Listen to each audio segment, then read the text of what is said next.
Yo, what up everybody? It's your boy D-Boy Wonder and welcome back to the channel. I hope everybody's week went well, day went well.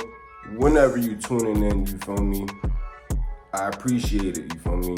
And I appreciate, the little bit of love I'm getting. Got a couple of more subs till we get to 100, you feel me? So keep helping me run that shit up. I'm gonna try to provide entertainment as consistent as I can for y'all, you feel me? And with that being said, yo, I ain't gonna hold y'all.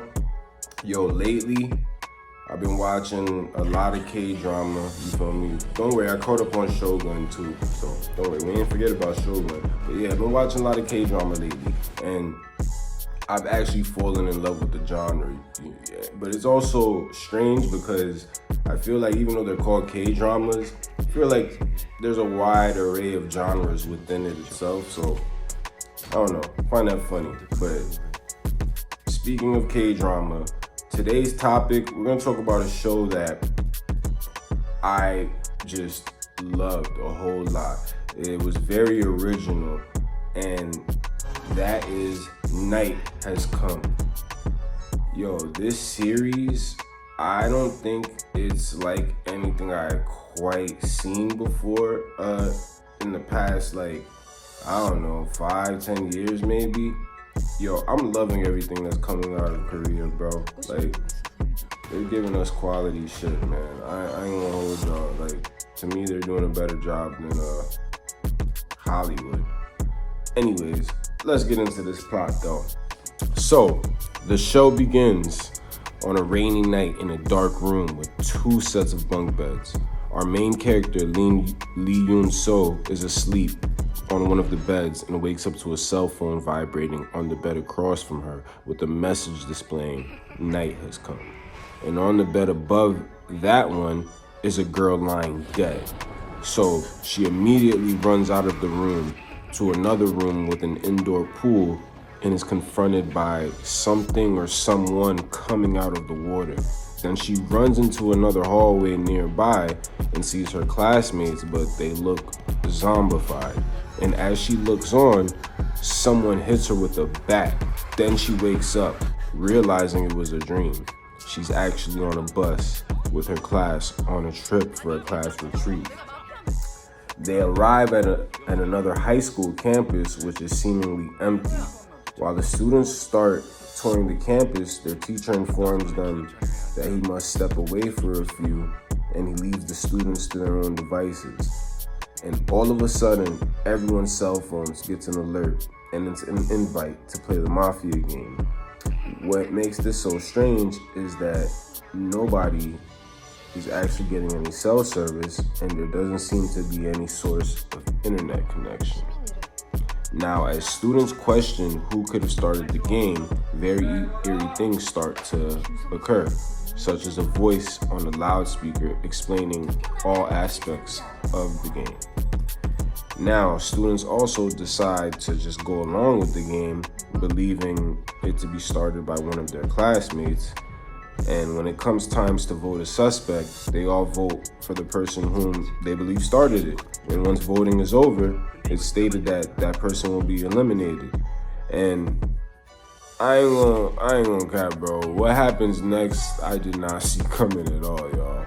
Bro, the person who got voted out, they unalive themselves. First, they start bashing their head uncontrollably on the floor, on the walls, wherever.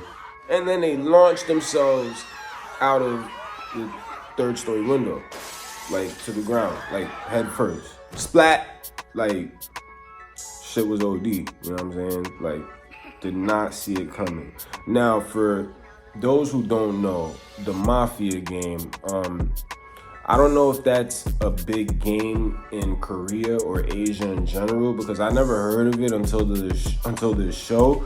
But the use of it in this show is done so effectively. So now I'm gonna go over the rules. So for those that don't know, the game models a conflict between 2 groups: the informed minority, which is the Mafia, and the uninformed majority, which you would call the citizens. Each player is secretly assigned a role affiliated with either one of these teams.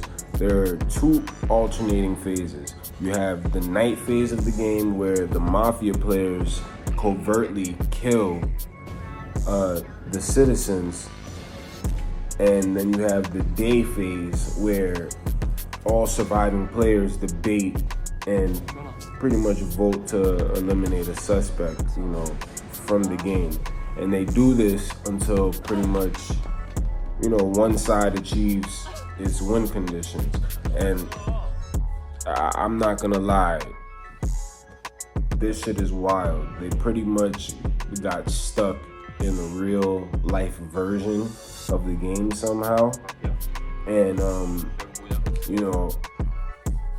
what's even crazier is they have these set of rules also within the game, which is OD. So pretty much the mafia, during the night phase, they're only allowed to kill one player, and all of them have to vote unanimously on the person that they're gonna kill. You feel me? And then you also have these boundaries. So as they were investigating further, once they realized, holy shit, this shit is real, like after that first dude died, they decided to investigate further around the whole school. And what they found was, there was a border outlined in chalk all around the whole school, which basically you cannot cross. And judging on what happened when that first guy got eliminated, if you break the rules, you pretty much unalive yourself in very gruesome ways. So yeah, and this show, bro, it's fucking crazy. Like, bro, okay, first of all, the mystery was written so well. Like, you don't even know who is part of the mafia and who isn't really, you know what I'm saying? Like, for the first 4 or 5 episodes, they start to reveal who's who as the show goes on. But for the very first few episodes, you're really unsure who's really good and who's not. The only person that you are sure that is a citizen is the main character, and that's Yunso. But everyone else, that shit is a real toss-up. And I just love the backstabbing and the conniving that goes on, because you have to understand, you have these kids who are now in a situation where they're forced to survive. Like, this shit is like Lord of the Flies in a way. I ain't gonna hold you. That's what this reminds me of, except these kids are a little older, so the manipulation tactics are on a whole nother level. And that shit is wild, dog. It's a great show. I really want you guys to check this shit out, bro. And I'm not gonna lie, the only thing is the ending. I like the twist, but you guys have to see for yourselves. It's a very great show. You guys definitely should check this shit out. You know what I'm saying? Again, this wasn't supposed to be OD long, but I just wanted to talk to y'all about that because, I just ran through that and I was hooked. Like, real shit, you're gonna be hooked. From episode 1, I think you'll be hooked. And it's a quick watch, Every episode is like 36 minutes long. Like, some are like 44 or some shit like that. So, yeah, you can get through it. How do you watch it? I ain't gonna lie. Apple TV Plus is the best, probably easiest way. But there's also other ways you can watch, if you know what I mean. If you know, you know. Anyways, I'm gonna get up out of here, you feel me? And I'm gonna see y'all in the next one.